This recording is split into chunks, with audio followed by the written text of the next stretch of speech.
This is James Lupton, and I'm delighted to join with my co-host for this new podcast, MVP Most Valuable Podcast, El Tornado, Tyler Goodjohn. Tyler, how are you, mate? I'm brilliant. Thank you very much for having me on the show. Uh, yeah, looking forward to this. Absolutely. We're going to look at the last week or so in boxing. Um, I've picked out a few different topics and news pieces. I've not told you these beforehand, just to get your instant and initial reaction off these. The first one's the obvious one. Let's go for Anthony Joshua knocking out Francis Ngannou. First thing I want to start with is how a lot of people are trying to sell this as the most devastating, biggest knockout in boxing history. A bit of a big shout, really, that isn't it? Yeah, I mean, I sort of predicted it. I thought it was going to be, around 6, 7 stoppage. I did expect Joshua to obviously have the better boxing skills and the experience. I don't think anyone thought he was obviously going to do it the way he done it, especially with him giving Tyson Fury such a hard fight.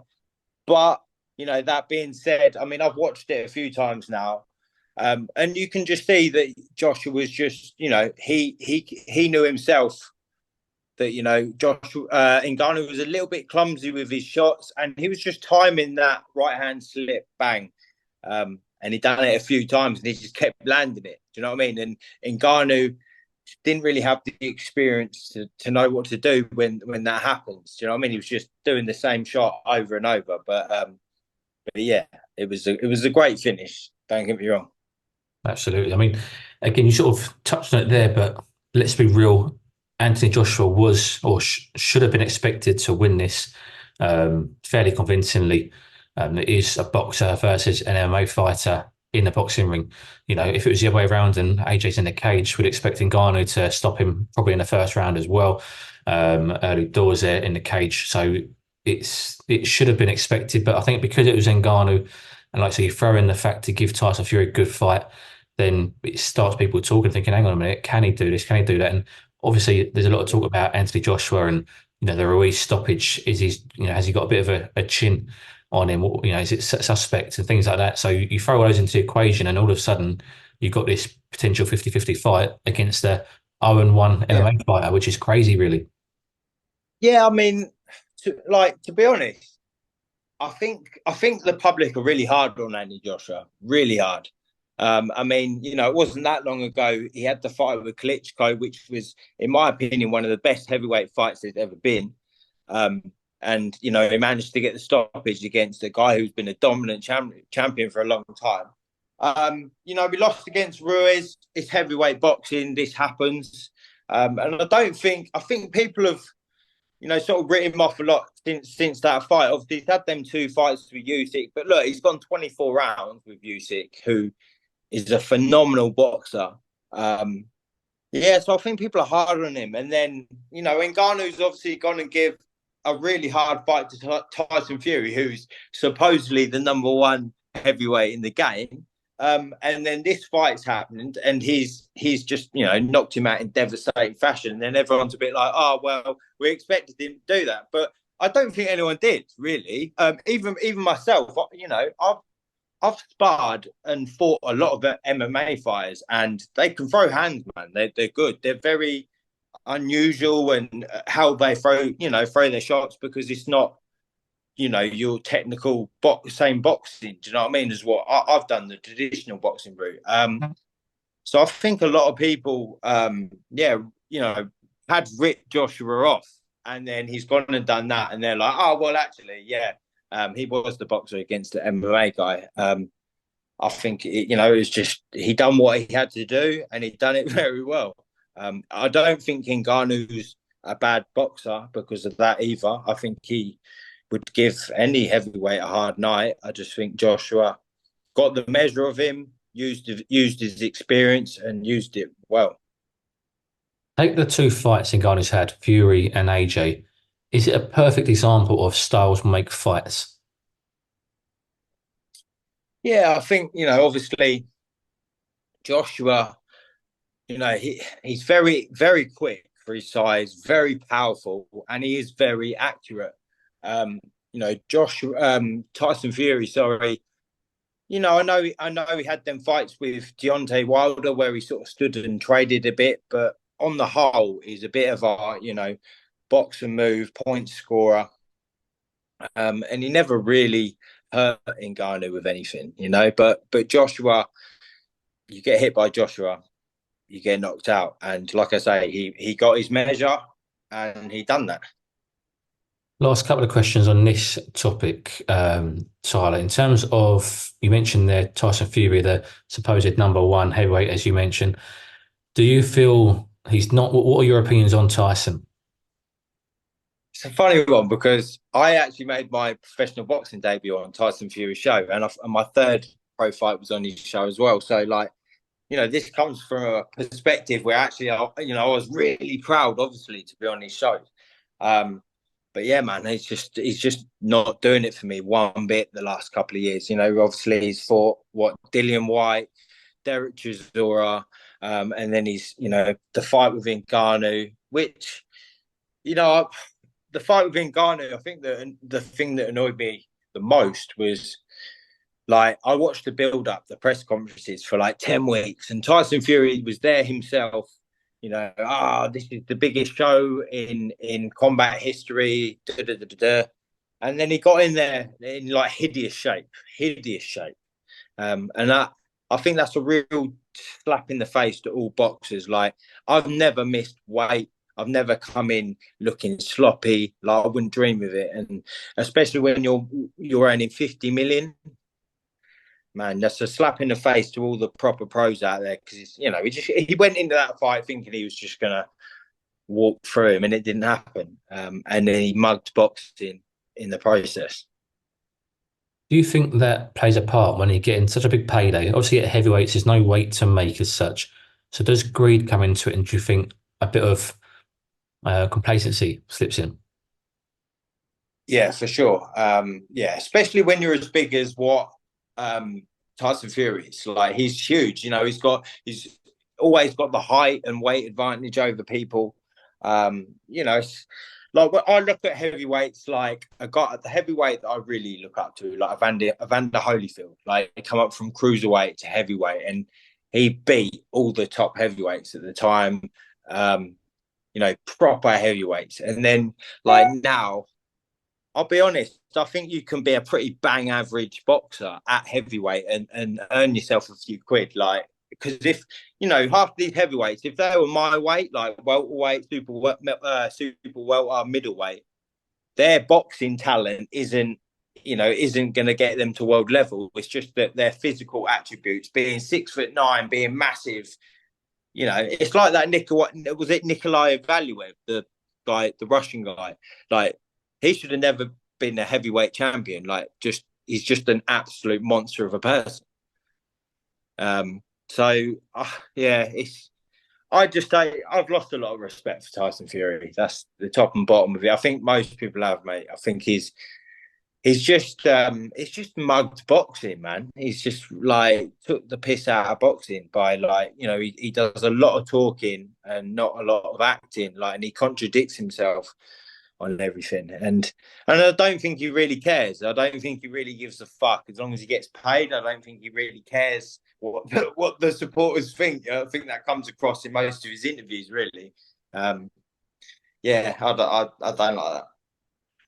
Could it be on the flip side, rather than greed and complacency, could it be cockiness, believing in his ability so much? No, I don't think it is. I think the guy is just fair play with him. He's earning absolute cake. He's earning serious money. Next Netflix documentaries, everything else. Like, really and truly, on, like, financially, he hasn't got a worry in the world now. He doesn't really need to box. I don't know if he's lost the motivation or whatever. And I also, I don't suppose I know what it's like to be that level and keep the motivation going. But from a boxer's, from a person who loves boxing, I just see him as just taking the piss because he's just saying all these things and doing nothing. So that's my opinion on it.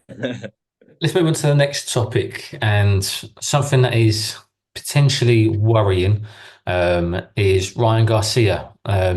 He it's one of two things. Either he's struggling mentally and he's not very well at the moment, which he has come out previously and said he has had struggles with mental health. Or some people seem to think he's trying to market and sell the Devin Haney fight in this way, which just seems, if that's the case, it seems crazy to me. What are your thoughts on that whole situation? Yeah, I mean, I have actually watched bits on it. To be fair, I mean, look, was he 25? He's got all the money in the world, and there's a hell of a lot of pressure on him. Again, who am I to say? With my little bit of fame and the amount of shit that comes with it, I can only imagine, where his head's at. So, he might genuinely just need some help, man. He's had this fame around him for a good few years now, ever since he's, young 20s or whatever. Yeah, I mean, if he's doing it to build up the fight, I don't quite see the angle he's coming from. But who am I? I mean, everyone's trying a new angle to come from now, just to be different. So who knows? If it is struggling mentally and illness, should the whoever the governing body is, whoever's licensed him, should they look at it and, like with your medicals, have a look in a situation and say, right, okay, this is publicly out there that he is doing this, talking about he's got photos of aliens and all sorts of crap he's going on about.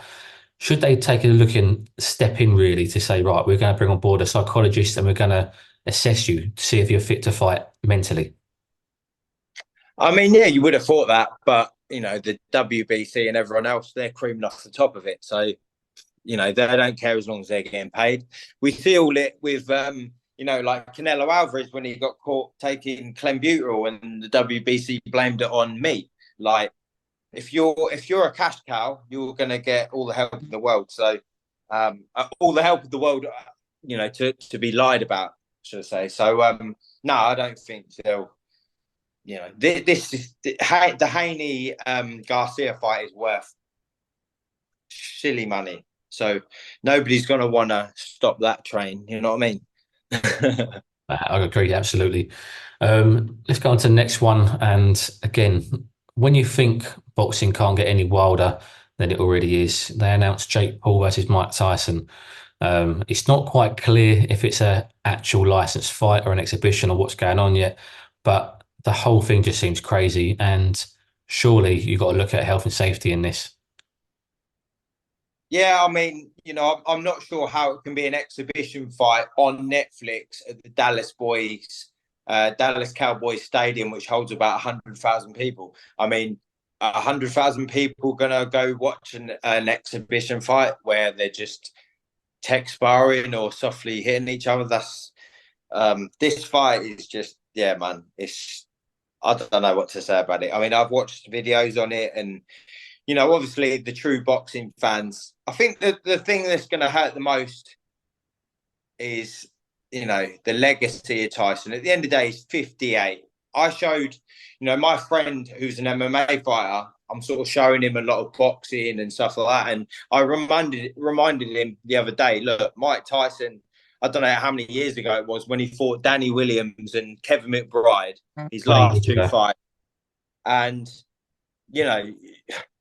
I mean, he should have never lost to, well, definitely should have never lost to Kevin McBride. I mean, Danny Williams, to be fair, it was great seeing him do it, but still, that wasn't Tyson. So I don't understand, however long, 15 years ago, whatever that was, another 15 years later, he's definitely not going to be any better. Do you know what I mean? It's just age, isn't it? Like, it's not. It's just so. Jake Paul's having all the best training in the world. He's going to be improving day by day. And he's what, 26, 27. So he's basically at his prime age, going against a guy who's nearly 60. Like, I mean, the Jake Paul fans, the demographic is what, like 10 to 16-year-olds or whatever it is. So they don't even really know who Mike Tyson is. They've heard of him, but they'll know that he was a great boxing champion and all this and that, but they won't know the ins and outs, and they'll just see Jake Paul going against Mike Tyson. And if Jake Paul beats Mike Tyson, it will just be as black and white as that. Jake Paul beat Mite Tyson. Everyone would be like, no, but he's 58, and no. But he knocked out Mike Tyson, and I just think like if Mike's doing it for the money, which I I don't know, why would he? I mean, he's got a lot going on at the minute.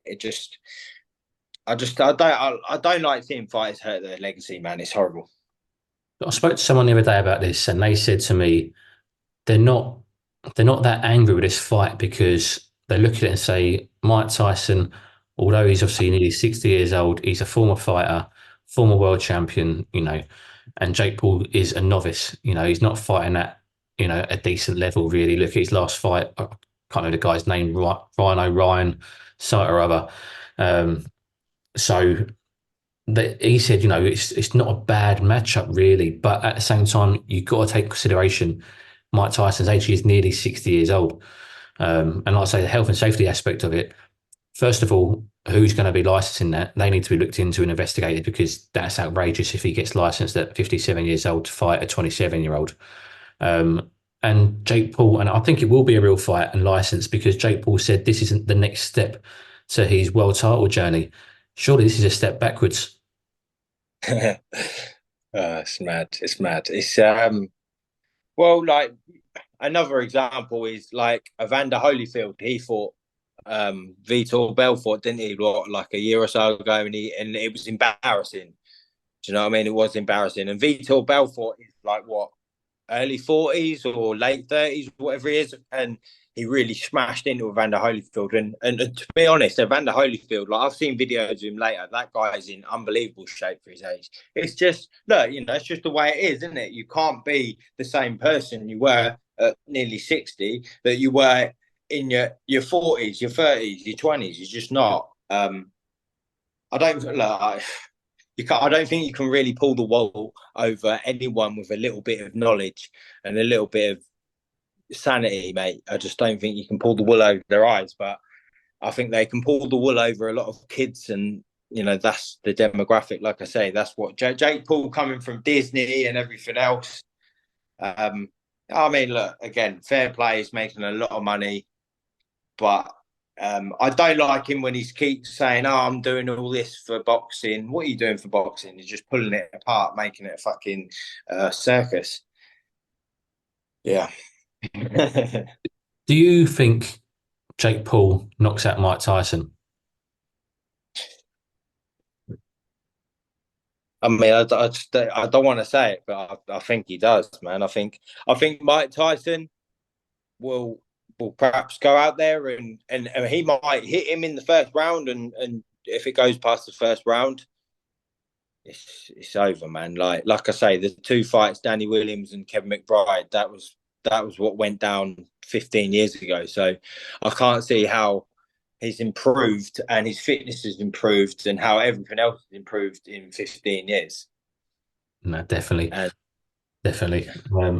Next one, again, it's another 27-year-old looking to fight a retired fighter. Your old mate Conor Benn and Manny Pacquiao came face to face in Saudi. I suppose it's a bit of a closer fight in terms of Manny Pacquiao, obviously not long retired, really, and I'm assuming still been training because he's trying to get into the Olympic team for the Philippines. But it's still got to be a mismatch, surely. I mean, Eddie Hearn's trying to flog Conor Benn to absolute anyone that will listen at the minute. But I mean, actually, it's not a bad fight. I mean, it's not a bad fight. Obviously, Pacquiao's just got unbelievable amounts of experience over Conor Benn, and Conor Benn's the now thing at the minute that everyone's talking about, good or bad. So it's not a bad fight, really. I'd rather see him, have a fight like that, and than anything else. I mean, to be honest with you, obviously there's still a lot going on with his licensing and everything else. So he can't. I don't think he can still fight in Britain. So they're the money fights. I mean, I don't really begrudge any fighter making money, man. I just don't. Do you know what I mean? But what I do begrudge is the promoters, and like I say, Eddie Hearn is vlogging Conor Benn because he stood by him through all this, and he's probably lost a lot of money. All the Chris Eubank Jr. fights that didn't happen, he's lost a lot of money, so he needs to recoup, baby. So Eddie Hearn's fucking going in, yes, like fucking Tank Davis, fucking Manny Pacquiao, fucking I don't know, fucking Tyson Fury next. It'll yeah, he's trying to recoup. You mentioned there Tank Davis. He was linked with him. He was also linked with Devin Haney, linked with Bud Crawford.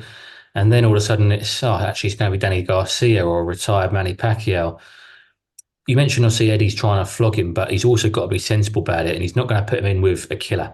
He's going to put him in with somebody that is beatable, but who will reflect well in terms of marketing and selling the fight. Yeah, I actually think the Danny Garcia fight's a good fight. That's a good fight. He's a great name, Danny Garcia. But yeah, I think it's the theme of boxing at the minute. Everyone's just trying to get to that elite massive fight in Saudi Arabia, and no one's interested in Vegas, right? Back in England, or it's like Saudi, like so. Yeah, everyone's just aiming for them kind of fights now. But I mean, again, who am I to say when they're when they're only like 50 million? Good luck to them. Is it about milking Saudi whilst it's still about because they've got this seamlessly endless pot of money, but it's surely got to stop at some point, and when that comes, it is going back to, I suppose taking a pay cut from what they're getting in Saudi and going back to, aiming for Vegas or Madison Square Garden. So is it a case of milking Saudi whilst it's still there? I mean, there's obviously fors and against. I mean, I watched a podcast on it the other day. I mean, everyone's ready to sell their soul for money. Like you can see that it's a bit embarrassing at times. They're like, oh, their excellency, and it's just everyone's holding hands and all that kind of stuff. It's just very cringe. You know what I mean? But I mean, on the good side, I suppose, is that Frank Warren is willing to work with Eddie Hearn, and them fights are going to happen. So you would have thought now that there's no real limit to the money that these guys are going to be making, the fights have to happen. The ball's really in the fighters' courts now. If the money's there, so the fights have to happen. But it is very cringeful, like it is. And it all, like, I understand it, obviously the money, but it cuts out the proper diehard boxing fan. I mean, they're not going to be going chasing over to Saudi Arabia. It's just not going to happen. It's not going to have the same feel as Vegas. And you're cool. I'm like I boxed at You're Cool, and I like some of them nights were just incredible. Do you know what I mean? It's just gonna be full of sheikhs sitting sitting ringside. That's it, really. So, but yeah, that's the way it's going. Did All you gone. say go back 10 years ago when you started in boxing, Tyler? Did you ever think you'd see Frank Warren, 70 years old, a bit of a villain around London? Or was he cousin to Lenny McLean, the governor, holding a sheikh's Yeah. hand walking around Saudi Arabia? I mean, Terry Marsh got him. So, do you know what? If there's one thing I've learned in this game, like promoters, man, I've done it. Professional boxing, professional bare knuckle. Promoters are, I mean, a lot of them are fresh out of school, university, business studies, all this. And, they know how, at the end of the day, a lot of fighters are, we're working class people. I've boxed all my life. I've not had another job. That's all I've ever done. They know how to talk to people, business, numbers, and everything else. So yeah, I do sort of, to be honest. Yeah, it's just cringeful that a guy like that would do that. But yeah, I do expect it. After everything I've been through with promoters, yeah. Let's talk about the fight rumor now. I don't think it's going to happen, but Chris Eubank Jr. shared a poster of him against Terence Crawford. I mean, first things first, they're both trained by Bomac, so it's a tough night for Bomac, that, if it happens. But I mean, again, another mismatch. Obviously, cashing in if it's Chris Eubank Jr. if it does happen. But do you see that fight happening? Not if not if both trained by the same trainer. Yeah, that's going to be an interesting one. But again, anything can happen in boxing, can't it? Now, like anything. So, Chris Eubank Jr. I mean, I rate Chris Eubank Jr. I do, but he's on the same flex as Conor Benn and everything. They're just chasing that massive fight now, the big fight, the big money. Which again, I don't suppose I can blame them, but you know, the thing with Chris Eubank Jr. he has just fought two good fights with Liam Smith back in the UK. To be fair with him, so I don't suppose I can hate on him too much for the fight with Terence Crawford. It's an ask for Terence Crawford to come up. Was it 2 weights? Yeah. Like his boxing is outrageous, and you'd still have him as the favourite, but it would it'd still be a difficult night, and for his trainer. Do you think it's tough for Eubank Jr. and Conor Benn and anybody else who comes into the sport with their dad's surname from that sport? They built their legacy in that sport before him, and now they've got all this pressure on their shoulders, and the expectations are a lot higher on them. People look at Yeah, Christian Beck Senior and go, right, what a tough man he was, world champion. His son comes through, right? He's now got to become world champion, and Eubank Jr. has fallen short at the top level every time he's fought at the top level, but that pressure must be unbelievable to try and emulate the legacy. I fully agree. I just know like the pressure. Speaking from my experience, when I was a young kid, I was unbeaten until I was about 20, and I lost because I feel because of the pressure and everything else I put myself under, and that was just me. So you times that by a million when you're Nigel Benn, Chris Eubank's son. I have to take my hat off to them there because that would be hard, man. It's a hard, such big names to live up to. I've Conor Benn obviously all this thing that happened with the drug tests still hasn't been properly cleared up yet. So I think a lot of fans are still like, we're never quite gonna, he's never gonna be loved the same until this is all cleared up. I don't think. I know Conor. Well, I say I know him. I trained with him when he first turned pro down at Tony Sims, Alton Peter Sims in Haynell. I sparred with him. He's always been super cool with me whenever I spoke to him. He's a good fighter. But he did get done for 2 voluntary drug tests, and it still hasn't been cleared up. A lot of people are trying to just sort of brush it under the carpet, but it's still happened. Absolutely, absolutely. You mentioned pressure you put on yourself. What's it like dealing with social media and trolls and whatever else in terms of pressure? I've got like, believe it or not, believe it or not, I've getting a lot better at it. It's I remember when it first came about, and it's bad. I mean, right at the minute, I'm actually I go through stages where I'm becoming really relevant, and now that I'm training, getting back fighting, I mean, my videos are having 120,000 views and all that. I mean, obviously, I've lost 3 accounts. I'd probably be over 100K right now if Instagram hadn't kept cancelling me. But yeah, I'm generating a lot of hate at the minute. But actually, like at this point in my life, I'm like, do you know what? If when people aren't hating you, people aren't watching you, you're not relevant. So I'm doing something right by, perhaps antagonizing people online, but I'm relevant. You're watching. Another couple of names who get a lot of hate online. One of them called the other out in Saudi Arabia. Tommy Fury called out Conor McGregor. Mm. I mean, first of all, I'd imagine there's quite a big size difference between the two. Um, Yeah. what do you make of that call out for Tommy to be calling out Conor McGregor? He's obviously been over on that crossover misfit scene. It's clearly a good market for him to be in. Obviously, it was on Love Island, reality TV, and whatever else. In your opinion, do you think it's a easy cash out, or is it a cop out to get away from real boxing? It's a cop out completely. But like, I have to look at this from his perspective. Why wouldn't you go with the fights where you're going to be earning 20? Like, at the end of the day, if he was to go through the Southern area, English, British route, he'd be fighting people like what? Joshua Buatsi, Dan Aziz, people like that. And he ain't beating people like that. He's not winning. If he won an English title, I'd be very surprised. So why wouldn't you go with the easier fights where you're going to earn 20 mil? I mean, it's a no-brainer, really.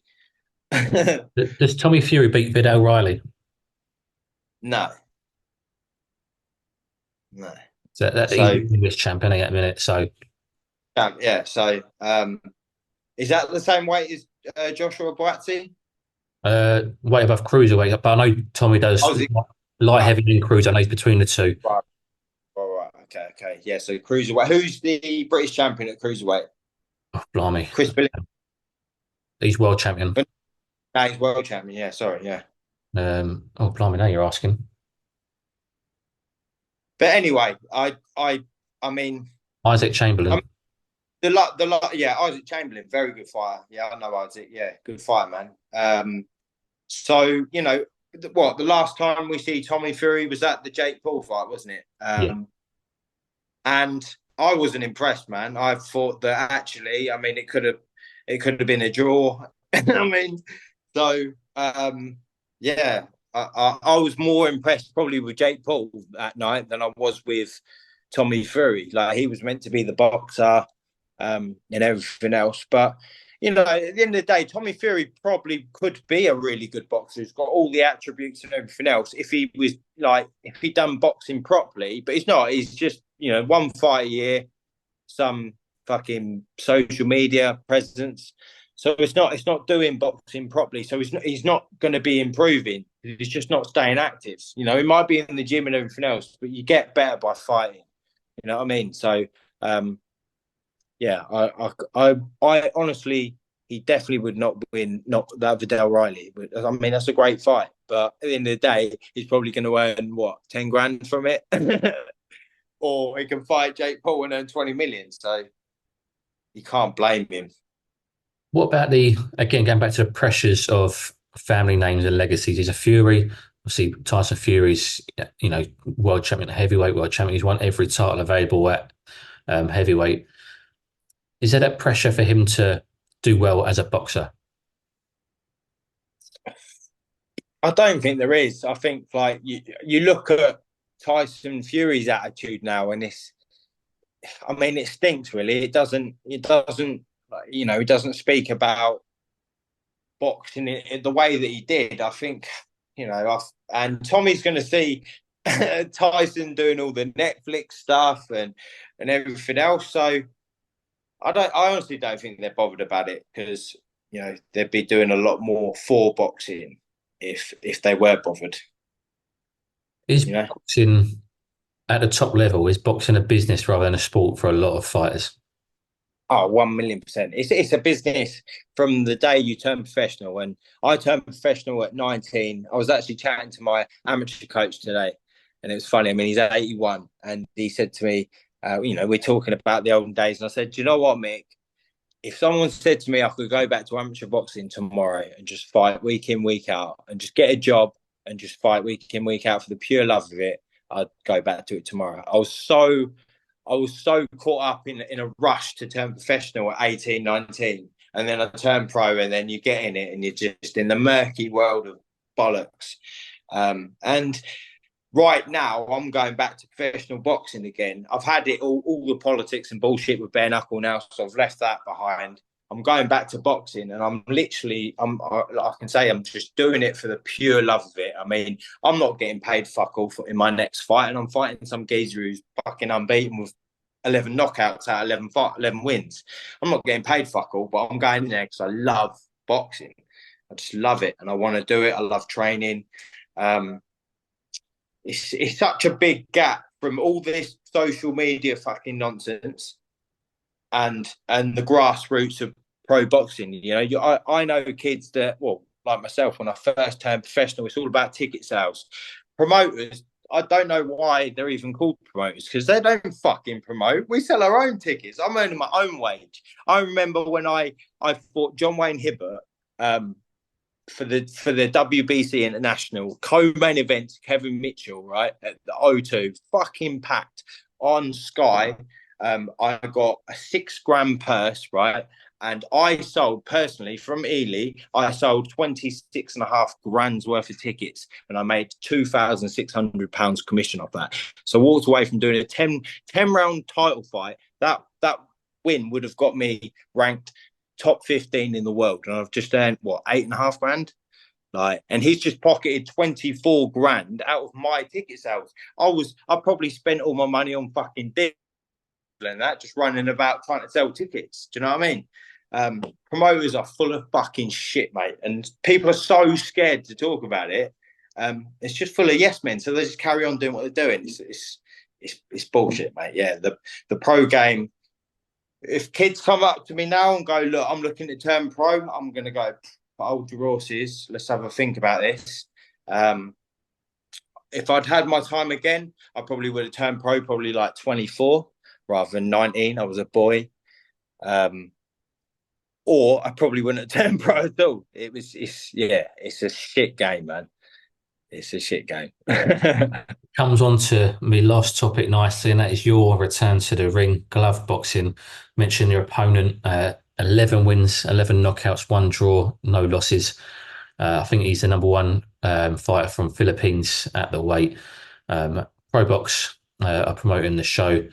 Talk to me about, well, you mentioned obviously politics with the bare knuckle boxing and the promoters, things like that, but why come back when you have such a dislike for promoters and the business side of the sport? So I just want to fight. I love it. I love, like, right now where my head's at. I'm up training every day, training twice a day. I'm just living right, eating healthy. Honestly, without fighting, I'm not sure where I'd be. Like, because that's all I've ever done since I was a 10-year-old.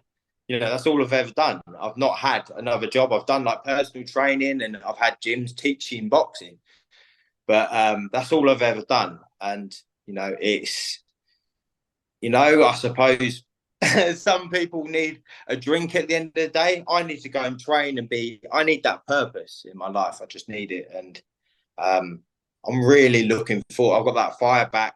Obviously, I haven't boxed for like 6 years. It was a really messy situation with me losing my license back in the UK that forced me to, lose my license anyway, and made me get into bare knuckle.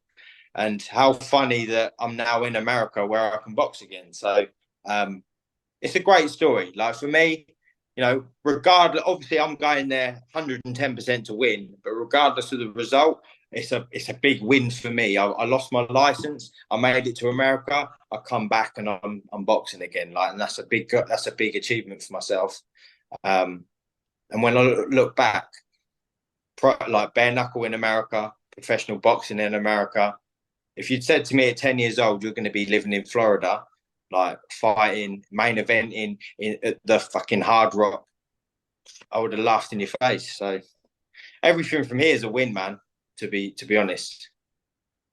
You've gone through your own struggles mentally with your mental health and things like that. Talk to me about how much training helps that and gives you a bit of a purpose and a focus with a fight date as well. Just training in general. I mean, I went the last couple of months. I had a really, well, I say last couple of months, about 6 weeks ago, I went for a real dip. I was actually drinking a lot and everything else. And it's quite funny. I went through all Christmas drinking and I wasn't training and I was just in a bad place. And I remember like walking past the mirror and just looking at myself in the mirror, like my top off, and thinking, nah, you're not that person, man. Come on, fucking liven up. Do you know what I mean? And I got back into training. The first 2 days I was training, like 6 weeks ago, I'm throwing up outside the window on the way home. But I dragged myself up and just got back training, and gradually the confidence come back. And then I'm just like, do you know what? I'm fighting, man. Like, and that's just put me in overdrive. There's been days like last week where I'm training 3 times a day, and I'm just enjoying it again. I'm loving it. It's not a chore, and if it's not a chore, I'm gonna do it. Like there will perhaps come a day where I'm like, do you know what? I don't want to train anymore. Well, not to the intensity that I train at, because like anyone will tell you, nobody trains harder than me, man. I fucking train hard. I'm obsessed. Um, so yeah, if there does come a day where even 5%, 10% under what I normally give, that's when I've got to give it up. And right now, I'm not there. So let's do it. I spoke to a few fighters and they get such a high and such a rush through training, through camp, through fight night, that they have such a low after the fight's done. So whether it be the same night or the day after fight night, they just dip. Do you get that, and do you worry about that? Yeah. It's horrible. Yeah, fighters crash, man. That's like normally it's like lose or win. It'll be you're on cloud nine for like 3 days, especially if you win. Oh my god, like you're just in a different world. But obviously, what goes up has to come down. So yeah, like normally the week after is horrible, and that's when I've started drinking. I've started doing drugs, and you're just trying to do anything to try and bring yourself back up. But also, that's when you've got to go to yourself, right? Get myself back in the gym. Let's start training again. But the trouble is with bare knuckle and stuff like that, you're fucked up for weeks.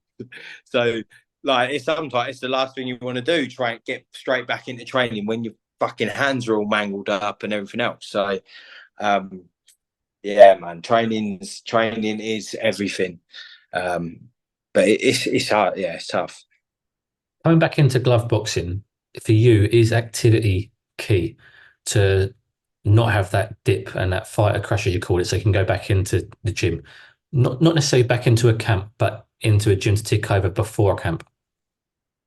Yeah, definitely. So I think like just being in the boxing gym as well, like you're around like-minded people, the atmosphere is great. Like I love it. Like there's been days where I've been really low and I've gone into my gym and you've seen all the boys in there grafting. You've got people in there living in the gym, actually living on like inflatables and that. And you're like, this is different in there. You got people grinding. And it brings you up, it motivates you. You're all there for the same dream. Um, so yeah, it's important. It is important to get straight back into training. Just to with the bare knuckle stuff, obviously, like I say, it was hard because the injuries, especially the sort of superficial, the cuts and all that it took a long time to heal up. And that I've basically just said to this pro box, I'm just going to keep training because I've started my own boot camp and personal training. This is another thing that people don't realize in fighting. We get paid peanuts. Do you know what I mean? We have to go to work to be able to train. So I'm only going to be in Miami training my boxing 2 times a week. I know how to get fit and everything else. So I'll just be training myself on the other days. But realistically, I have to work to be able to train. So, I've just said I'm going to stay fit, and 2 weeks out or whatever, boom, give me the call. I'll come fight. I'm down. And to be fair, it's probably the only real way you're going to make money out of it. You look at like journeymen, in the game. I know quite a few journeymen, and they're incredible fighters, really good fighters. And half the time when they're in there, they could turn over whoever they're against. They could beat whoever they're against, but they're in there to play the game and get beat and just pick up the money and go home. I haven't got that. I've got too much pride to do that. I understand why people do it because that's the only way to make money in the game. But I've got too much pride to do that. But if I can be a gatekeeper type fighter who's fighting like these kind of guys who are bringing like a bit of a reputation at the ring, I'm down. Like that's what I want. When I look back on my career, I've got losses, but you look at my losses, like even my professional boxing career, early on, I took on people like Tyrone Nurse in my 10th, 11th fight. He'd had like 30 fights or whatever. He'd had Johnny Garton, John Wayne Hibbert, Ricky Boylan, 12-0, 3 fights with Danny Connor.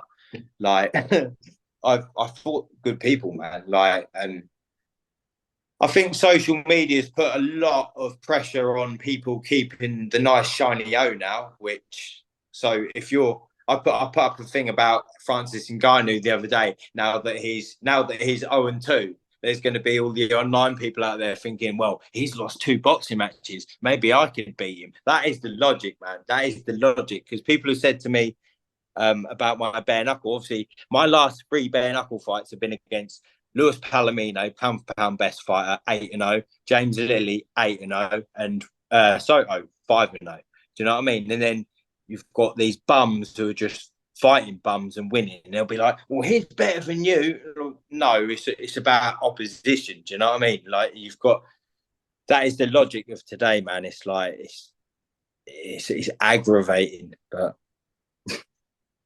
Just finally, Tyler, you mentioned everyone in the gym sharing that same dream. What's your dream now going back into glove boxing?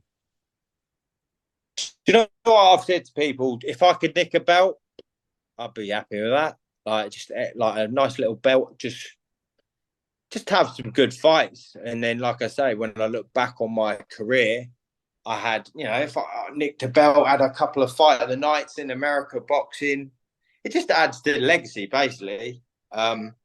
Without sounding too big headed, I'm really proud of my legacy already. I'm really proud. Like, I've been through a lot to get where I am. I'm really proud. But yeah, this would be the icing on the cake, man. Especially a nice little belt. Can you imagine? That'd just be sick. And being English champion as an amateur, English champion as a professional, and then perhaps just nick a belt over in America. I'll be happy with that. Happy days, absolutely. Well, that's a wrap. Episode 1 MVP. Episode 2 will be coming. We'll do these every 2 weeks. So we'll go have a little catch up in a couple of weeks' time, and all the latest boxing news at that time we'll be discussing. Tyler, thank you very much. Nice one. Loved it. Enjoyed it.